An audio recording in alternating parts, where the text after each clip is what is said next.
I saw everything that was missing from the sea of my childhood.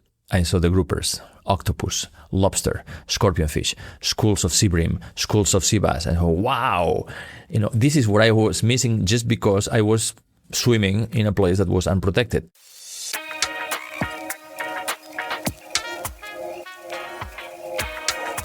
Welcome to another episode of Rewilding the World. I'm Ben Goldsmith, and I'm here with my friend Enric Sala, who is the explorer in residence at National Geographic and the founder of National Geographic's awesome Pristine Seas program.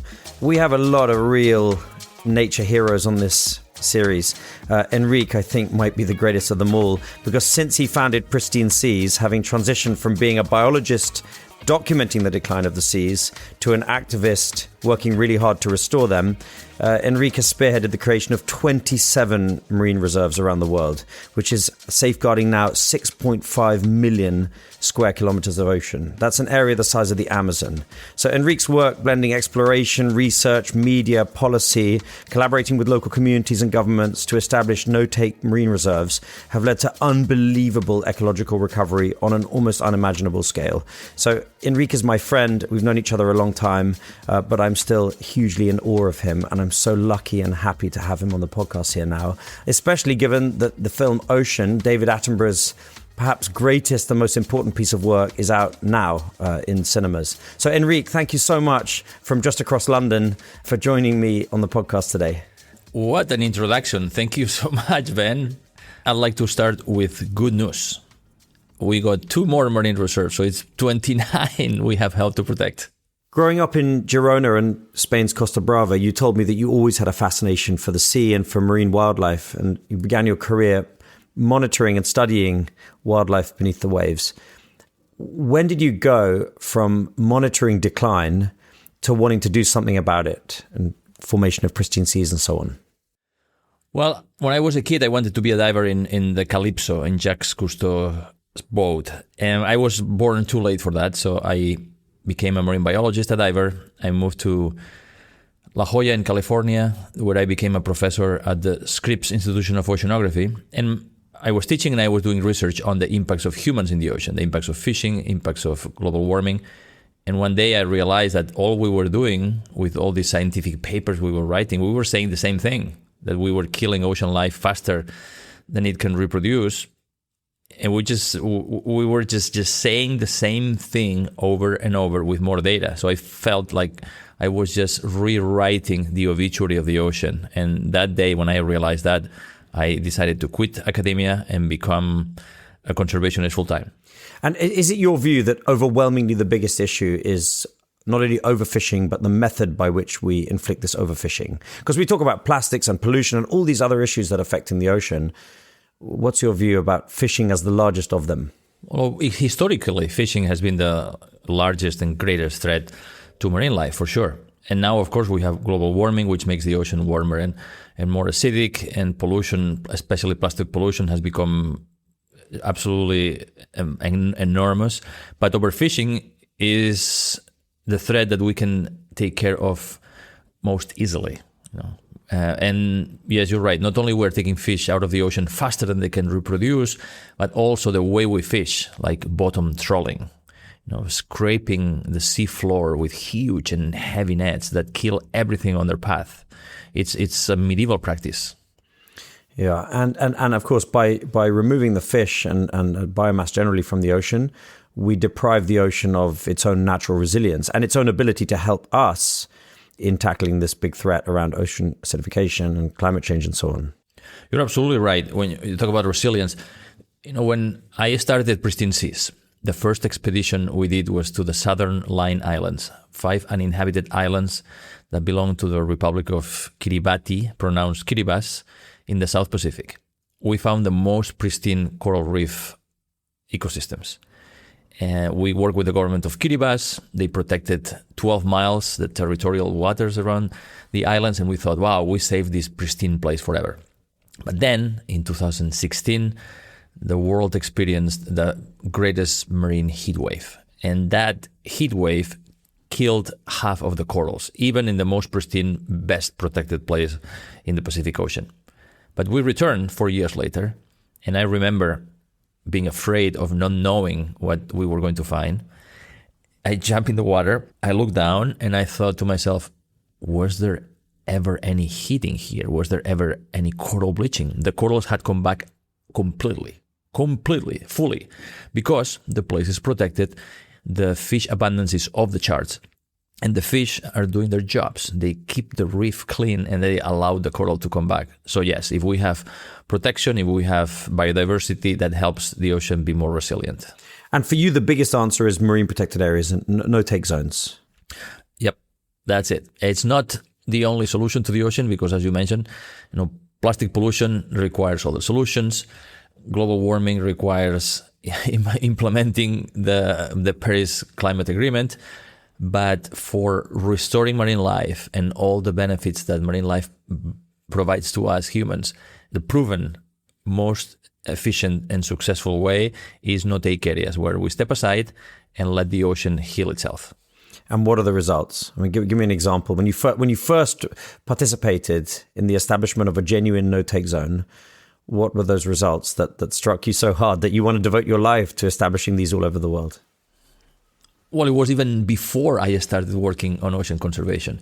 So I became a diver in the Costa Brava when I was 18. That's 38 years ago. So I've been diving for 38 years. And I remember the first dive I've ever made in the sea. I was so lucky that the instructors took us to do the first dive after doing all the theory and the practice in the swimming pool to a place called Medas Islands. It's 1 kilometer offshore of the Costa Brava. And that place had been protected as a no-take area for a few years. When I was a kid, I remember swimming in the Mediterranean and there was nothing. I never saw groupers, scorpionfish, rays, sea basses, and forget about dolphins or sharks. But when I jumped in the water at that marine reserve, I saw everything that was missing from the sea of my childhood. I saw the groupers, octopus, lobster, scorpionfish, schools of sea bream, schools of sea bass. And wow, this is what I was missing just because I was swimming in a place that was unprotected. So this 1 square kilometer, this tiny marine reserve, is like a time machine. It shows us what the Mediterranean of the past was like. Right? So it was there at the very first dive I did in the ocean, in the sea, that I realized how protection works. And we need we need many more of these places.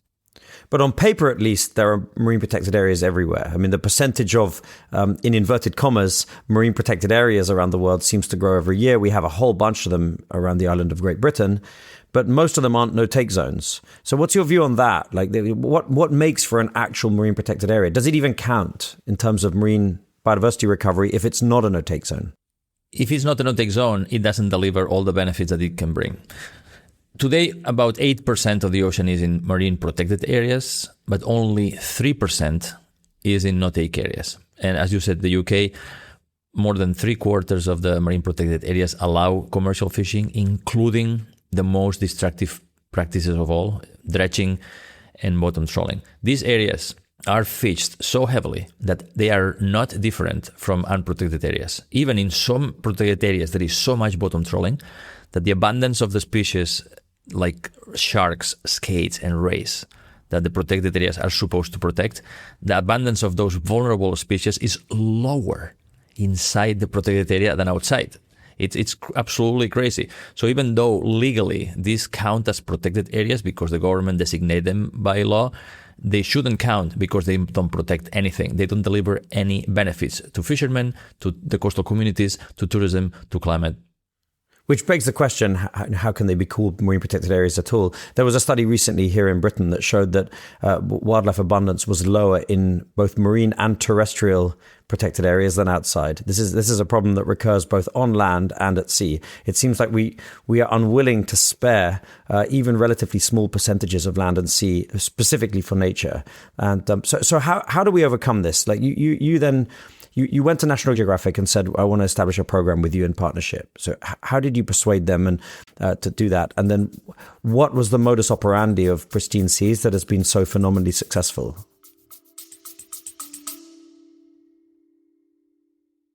This episode of Rewilding the World is very kindly brought to you by Uni, that's UNI, the world's first nature-friendly line of luxury body care. We've all heard about the harm that sun cream does to coral reefs, but it's not just sun cream and it's not just coral reefs. Well, Uni makes plastic-free, nature-friendly essentials like shampoo, conditioner, hand wash, and even natural deodorant, all full of nourishing ingredients such as seaweed kelp, aloe vera, and olive oil. We've been loving our Uni products, but don't take it from me. Here's my wife, Jemima. Yes, I really love them. They're such clean and nourishing products. The microalgae body oil is so good and really smells amazing. You can find Uni products at Space NK or at weareuni.com. Yeah, when I started, it was not very sophisticated, to be honest. I arrived to the National Geographic Society in Washington, D.C. in January 2008 with a PowerPoint presentation. And I told them, look, there are these places out there that are unknown, very remote places in the Arctic, in the middle of the ocean, that probably are pristine, but they are unprotected. This could be the last Serengetis and the last Yellowstones of the ocean. So why don't we go to these places? I will use my scientific research experience to assess how healthy these places are. And with your storytelling capabilities, let's produce films about these places to inspire the people and the leaders of the countries that own these places to protect them in these big national parks in the ocean, in these no-take areas before it's too late. And I came with a list of 5 places. And that was it. They said, wow, this is really cool. Let's do it. That was in 2008. And then we had the financial crisis. And for a few years, low funding. But then what I ended up doing was putting together a team. I was a scientist. I'm still a recovering academic. But I had to unlearn many things. And I had to learn many other things. Because if you want to protect places in the ocean, you have to do research, you have to do economic analysis, policy work, communications, education, community engagement. So I built a team that excels in all of these aspects, and we put them together to make the case for protection of these places. So National Geographic were very excited about this, especially when the results started coming through. What is the process? Like, how do you choose an area of ocean that you think should be prioritized for protection? And how do you engage those that have the power to make that marine protected area happen such that it becomes a reality? Talk me through the process of one of your first big success stories. Well, the first one, in the beginning, we were after the last wild places in the ocean, remote places, uninhabited, unfished. These were the last pristine places that had been saved because of the remoteness. But today, there are no remote places anymore. The industrial fishing fleets can reach any point in the ocean. So we were after these places. The first one that we helped to protect was a place called Pacific Remote Islands Marine National Monument. These are the waters around 7 uninhabited islands that belong to the US. And I remember sitting at the White House in January 2009 when President George Bush signed the proclamation creating this national monument. It was hundreds of thousands of square kilometers, bigger than the size of the UK. And then I remember also when we produced the scientific justification for President Obama to expand it to more than 1 million square kilometers, over twice the size of Spain. That was the first one, absolutely pristine places. But this year, President Trump has opened the monument to commercial fishing. I saw that news. So before we get to that, where was the opposition to the original declaration of the no-take zone? Was it from local communities or were they delighted? These were uninhabited places. And the closest communities were the native Hawaiian communities. And they were so excited about this because protecting these places is part of the cultural legacy of the Hawaiians historically. But the opposition, as always, comes from the industrial fishing lobby because they perpetuate this myth that we cannot protect more of the ocean because that will harm the fishing industry. Which, of course, is exactly the opposite. If you can just explain briefly for me why it's exactly the opposite from the perspective of the fishing people themselves. Yeah, it's exactly the opposite. And this is one of the stories that David Attenborough tells in our new film, Ocean with David Attenborough. You protect a place and the fish grow to their maximum sizes. When you fish a place, you reduce the maximum size of the fish. You don't never let the fish achieve their maximum age and their maximum size. But if you don't kill them, they will reach these enormous sizes. And when they reach these enormous sizes, they produce a disproportionately larger number of eggs. Think about this. The fish grow in length in one dimension, but they grow in volume in 3 dimensions. So the number of eggs that a female produces as it grows in length over time, increases by the power of the cube. It's exponentially increasing the number of eggs. So there are so many fish, so big, they reproduce so much, they produce so many babies, that there is this spillover of eggs, larvae, juvenile and adult fish that helps to replenish the areas around. So it's like a savings account with a principal set aside that grows with compound interest and produces returns. And the fishermen now are catching more fish and lobsters and scallops around these no-take areas than before, when they were fishing all over the place. So the worst enemy of fishing is overfishing. Marine protected areas, no-take areas, are the fisherman's best friend. Which is why sometimes these no-take zones are referred to as fish banks or replenishment zones, I saw in one Spanish article.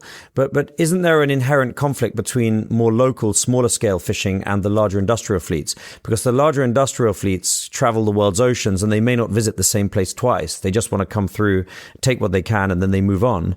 Whereas the local fleets are revisiting the same fishing grounds over and over again. It's their home. So how do you deal with that conflict between powerful industrial vested interests, the distant water fleets, the big giant boats that are multinational owned, often government subsidized, who have quite powerful heft in the corridors of power, versus artisanal fleets, even in developed world nations, who might have a stronger incentive to see these no-take zones created and maintained?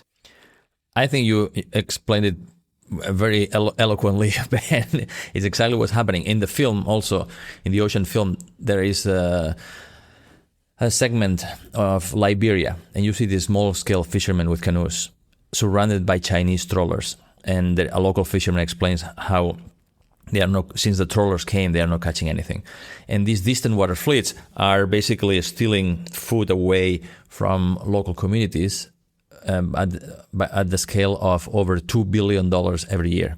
And there is a recent study that confirms that in Senegal, the overfishing by the distant fleets is impoverishing the local fishermen so much that increases the influx of migrants to Europe, of illegal migrants. So the consequences of overfishing in a foreign country has consequences that ripple internationally. But it happens also in the UK. Recently, there was an opinion piece published in a French newspaper with a bunch of small-scale fishermen were complaining about bottom trawling. And the small-scale fishermen were saying, we want protected areas to be truly protected. We don't want bottom trawling in areas that are supposed to protect marine life and help replenish our species. And yet the larger fishing boats, those that belong typically to kind of industrial, multinational fishing interests, have much more sway over politicians than the smaller artisanal fishing communities do, which is why we often get the wrong answers. So is this what's happened with Trump? And what's the story there? How has Trump come to the conclusion that doing the unprecedented act of violating a previous president's declared nature reserve, how's he come to the idea that that's the right thing to do? You know, the undoing of the Pacific Remote Islands Monument, now it's called Pacific Island Heritage Marine National Monument, came at the request of part of the fishing lobby, the industrial fishing lobby. And this is something that is really puzzling because the U.S. long-line fleet, the tuna fleet, are catching 54% more yellowfin tuna and 12% more skipjack tuna around the monuments. The monuments are working. They produce this spillover of fish, and the US fleet is catching more and is making the biggest profits ever without having to go very far. The question is, why would an industry that is benefiting economically so much from these no-take areas, why do they want to eat away that principle that produces this return? This is something that is economically doesn't make any sense. So are you, as Pristine Seas, involved in talking to that industry at all, or talking to policymakers in the US government about this? We are working mostly in the Western and Central Pacific now. We've been working all over the world. We worked in the Arctic, in Antarctica, Indian Ocean, Atlantic Ocean. And now we are working in Melanesia, Micronesia, and Polynesia. So last year, for example, we were in Papua New Guinea and the Solomon Islands. And now the vessel is in Tuvalu, which is the nation that is sinking the fastest under the waves. So yeah, we are working mostly in other countries in that part of the world. But you're not able to raise your voice in defense of those protected areas which have already been established, but which come under fire, like the one in Hawaii. Yes, of course. Our studies are very clear, right? And our economic analyses are very clear. And there is only so much we can do. We can prove that the no-take areas actually benefit the fishing industry, right? There are other organizations that have produced lawsuits against the U.S. administration, right, arguing that undoing of the monument is illegal. But other countries have also undone marine protected areas. Kiribati, for example, created the Phoenix Islands protected area around the uninhabited Phoenix Islands that were very large, the first large no-take area in the Central Pacific. But a few years ago, they opened it up to industrial tuna fishing, mostly from China. So which countries are really a source of great optimism when it comes to establishing proper no-take zones right now? Well, we could say that the UK is a little bipolar when it comes to ocean protection, because the overseas territories are some of the best protected areas in the world. We have been to the Pitcairn Islands, to Tristan da Cunha in the South Atlantic, to Ascension Island in the middle of the Atlantic between Africa and Brazil. And we work with the local communities. We conducted expeditions and the research, and we work with local partners in the UK government to create these enormous no-take areas. But then when it comes to the mainland waters, as you mentioned before, less than 1% of the UK waters around Great Britain are fully protected. Actually, there is only one no-take area in Scotland. There is one no-take area off the coast of England. And the two together are the size of Regent's Park. It's just completely crazy. And so why do they not stand up to the fishing interest? How does such a small industry manage to hold such political sway? I mean, in this country, the United Kingdom, the total revenues of the entire fishing industry are smaller than the revenues of Harrods, which is one department store in Knightsbridge. And yet they have politicians in a grip that the likes of which I've never seen. Why is that? Is that because of children's picture books of Captain Birdseye with his white beard and his kind of yellow oilskins, and the British public has a kind of affectionate image of what they think fishing is, and therefore everyone's terrified of being branded anti-fisherman? This is something that I still scratch my head when I think about the power of the industrial fishing lobby, which has captured the image of the small-scale fishermen, right? And there is a divide between the small-scale fishers and the large industrial vessels, because the small-scale fishers employ 3 to 4 times more people. They produce not by catch, while 60% of the catch globally is produced by bottom trawling. The small-scale fishers catch about half of the total catch, yet they receive very few of this government subsidies. The big fleets receive most of the subsidies. So yeah, it's a powerful lobby.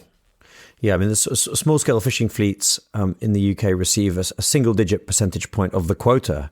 It's not even just the subsidies that get dished out. It's a few percentage points of total quota. The vast majority go to these massive foreign-owned vessels. I think the public is starting to wake up to some of this. I mean, there's a growing clamour for protection and restoration in the sea everywhere. We see it in the newspapers we read, we see it on social media. And now there is this Attenborough film, Ocean, which I was lucky enough to go to the premiere thanks to you. And I saw these two old men arrive together, King Charles and David Attenborough, and they chuckled like schoolboys as the room stirred and praised them. And it was a very emotional thing, really, these two national icons and icons of the environmental movement sitting there in this vast cinema. And the film takes you over the abyss, and you look down into the abyss of a dead ocean and a dead planet. And then it lifts you up with this extraordinary story of optimism that the ocean heals incredibly fast. And when it does heal, it produces abundance, the likes of which we're simply not used to seeing today. And it's an abundance which brings tremendous resilience in fixing a whole bunch of problems that we have in the world, from malnutrition and climate change, right the way through to coastal economic resilience and so on. Yeah, how impactful is this film going to be, do you think? It seems to me that policymakers must see this. We need every government in the world to watch this film, as well as the wider public in each country. So what's the plan for getting the film out there and making sure people see it? And how big an impact do you think it can have? Yes, that was a very moving evening. It was really wonderful. And the reaction has been extraordinary because people, for the first time, are able to see underwater footage of industrial fishing like bottom trawling or dredging. Now people are able to see what those dredges and those heavy nets do to the marine life and to the seafloor. But as you said, for the film we chose examples of no-take areas around the world that replenish the areas around. And there is a fisherman from California saying, we started catching so many more lobsters after the reserve was created. You see this native Hawaiian saying, our fishermen are catching more tuna now around the Papahanaumokuakea Marine National Monument because the place is a fish factory. It produces all this spillover. It works for nature, for people, for the economy, for climate. And I believe that this is going to be the most impactful ocean documentary in history because it tells that story of the ocean is wonderful and it's all connected, including to us, but we are destroying the ability of the ocean to provide for us. Therefore, what are we going to do?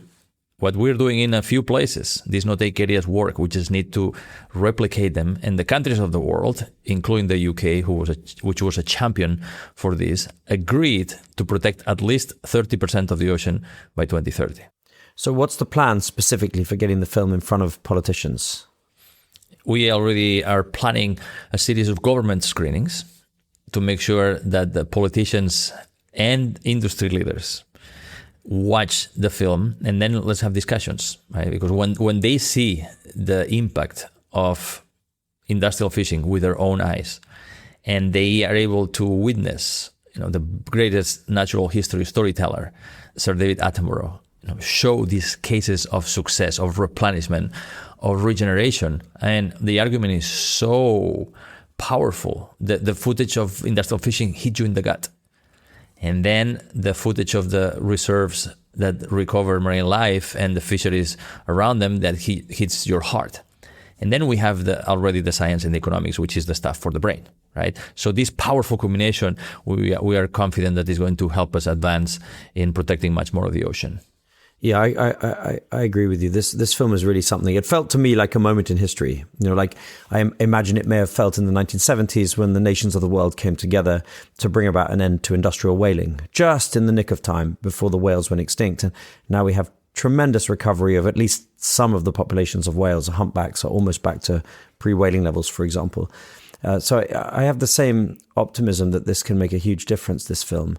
What do you say to those kinds of people who always find a reason not to do stuff, who say, for example, marine protected areas, especially in distant places, they're impossible to enforce. So all you're doing is keeping out Western fishing boats while the Chinese distant fleet will come in and pillage those areas. The practicality of establishing these things is often under question and used as a reason not to do it. Yeah, it's very easy to find reasons not to do things, as you say. But now we have the satellite technology that is available to us, allows us to detect illegal fishing anywhere in the world. We actually have a study that is going to be published in the next few weeks where we have proven that the areas that are fully protected actually exclude fishing. The protected areas work. And it's fantastic now with a combination of satellite data. We have satellites that capture the signal from pingers that the vessels carry because the owners want to know where the vessels are, right, for safety. It's these vessel monitoring systems. But also we have a European satellite that takes radar images. It can take images at night through clouds.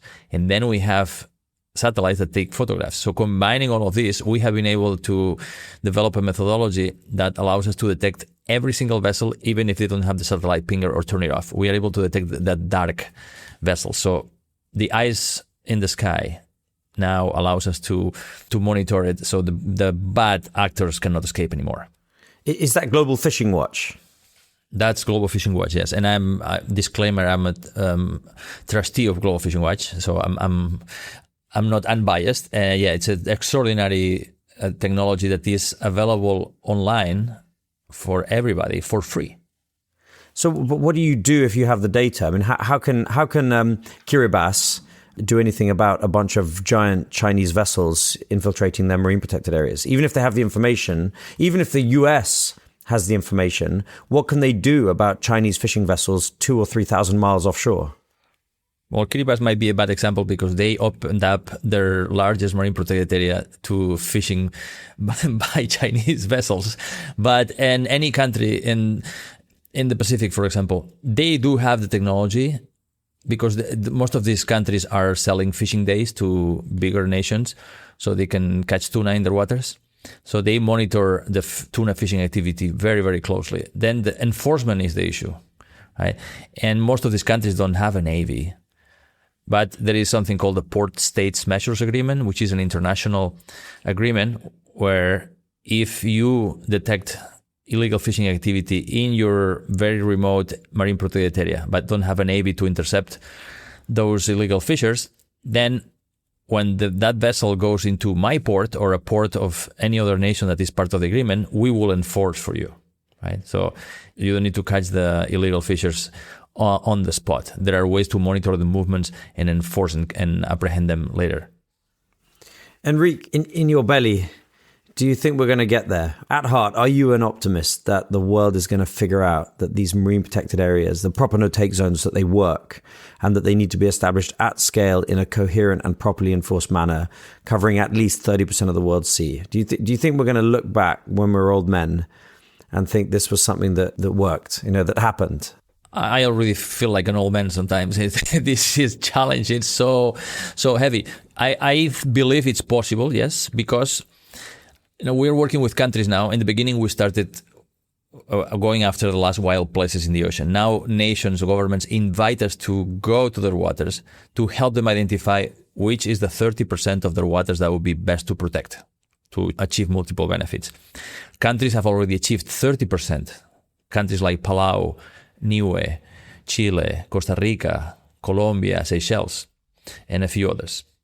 But then we have all the small protected areas around the world. Most of the protected areas around the world are less than 10 square kilometers. They are tiny.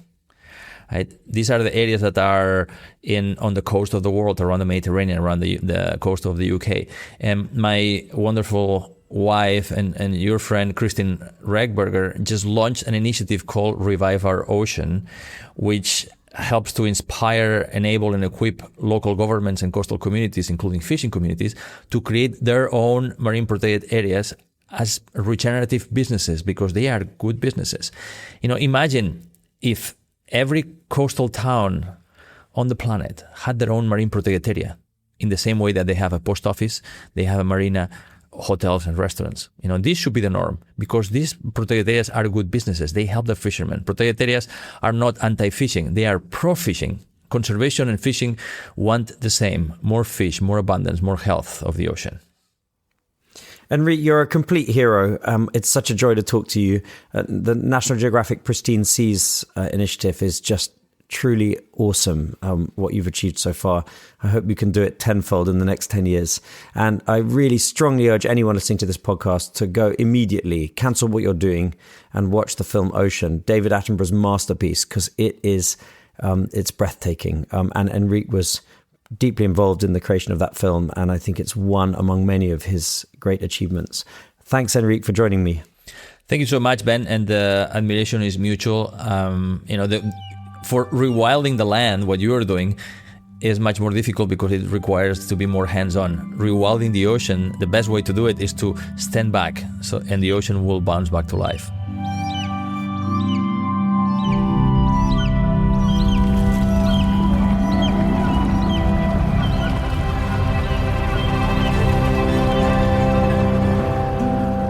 There aren't many people who've done more for ocean conservation than Enric Sala, and this new film Ocean is a must-see. It's already having a big impact here in Britain, where the Prime Minister has now committed, after meeting David Attenborough and Enric Sala and the team and watching the film, to ban bottom trawling in all of our marine protected areas, which is just a triumph. If you enjoyed the conversation with Enric Sala, please do give us a like or a review on whatever platform you use to get your podcasts.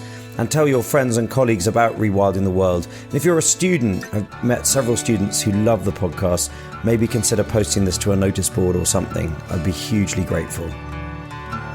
Next time we're going to be talking about North American plains bison, the iconic keystone species of North America, which was brought to the brink of extinction during the 19th century and which is now recovering thanks to the work of people like Tom Olson, who'll be joining me. Tom is a Canadian lawyer who's devoting a good chunk of his life and his money to restoring bison in Canada. The work he's doing is just extraordinary.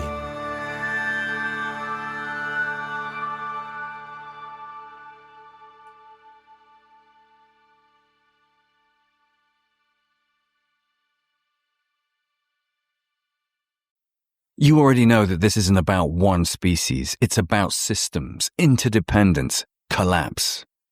And yet, wild salmon, one of the clearest indicators we have, are vanishing fast. Their decline signals something deeper, something more dangerous. I'm Jim Murray. I host The Last Salmon. It's not a side story.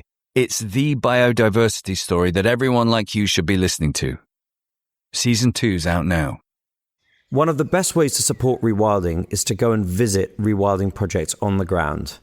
My friends at the European Nature Trust have asked me to tell you about a series of coexistence adventures that they've put together.